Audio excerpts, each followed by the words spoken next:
24 कलाकनि अंदरि फ़लसफ़े डिपार्टमेंट्स खे क्लास रूम न ॾिना विया था। सुभाणे सोटा जे faculty members vice chancellor house साम्हूं यकजहती सां हिन रोड ते को बि कंप्रोमाइज़ न कंदासीं ऐं यूनिवर्सिटी अंदरि इंतिज़ामी नाअहली खे बर्दाश्त न कंदासूं। सोटा सेक्रेटरी अहिड़े ख़्यालनि जो इज़हार डॉक्टर इरफाना मला कंदे चयो, फैकल्टी वाइस चांसलर मां बेज़ार थी चुकी आहे। फैकल्टी चाहे त बरफ़त इस्तीफ़ा ॾेई हलियो वञे, यूनिवर्सिटी जे जान छॾे, छो जो हू यूनिवर्सिटी जे मामलनि खे हलाइण में नाकाम थी वियो आहे। यूनिवर्सिटी खे इंतिज़ामिया में माली बहरान जे वर चाढ़े चुको आहे ऐं असां सम्झूं था त ही टाइम आहे या वाइस चांसलर पंहिंजी पॉलिसियुनि खे सही करे या सिंध यूनिवर्सिटी मां इस्तीफ़ा ॾेई हलियो वञे त यूनिवर्सिटी बहितर तरीक़े सां हली सघे।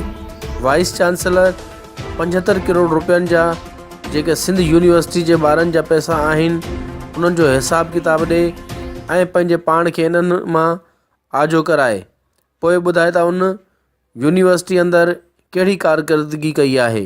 डॉक्टर इरफाना मला पारां अहिड़ा पंहिंजा बयान हिन वीडियो में ॻाल्हाईंदे चयो था यूनिवर्सिटी में रोड रस्ता ठाहिया आहिनि।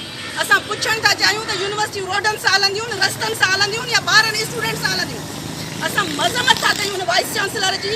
असां चऊं था त हुनखे हिन यूनिवर्सिटीअ जे भले लाइ टाइम सां इस्तीफ़ा ॾेई हलियो वञे। सिंध यूनिवर्सिटी जे ॿारनि खे तबाह न करे,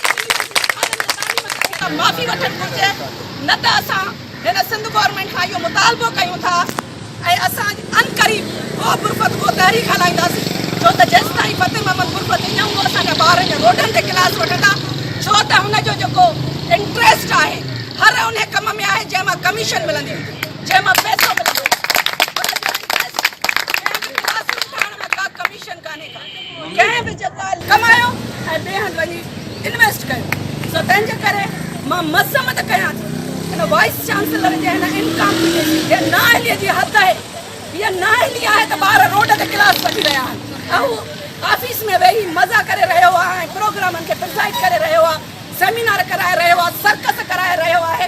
मां पुछणु थी चाहियां त हिन जेके सेमिनार कराया आहिनि, जेके कॉन्फ्रेंसिस कराया आहिनि, कहिड़ो सिंध यूनिवर्सिटी जो हिकिड़ो स्टूडेंट ॿाहिरि वियो आहे पढ़णु, उन मां ॿारनि खे कहिड़ो फ़ाइदो पहुतो आहे, सिंध यूनिवर्सिटी जे फैकल्टीअ खे कहिड़ो फ़ाइदो पहुतो आहे।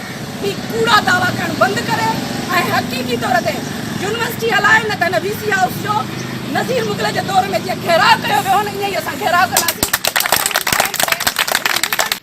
बागी सागर पवार, सोच TV, कराची।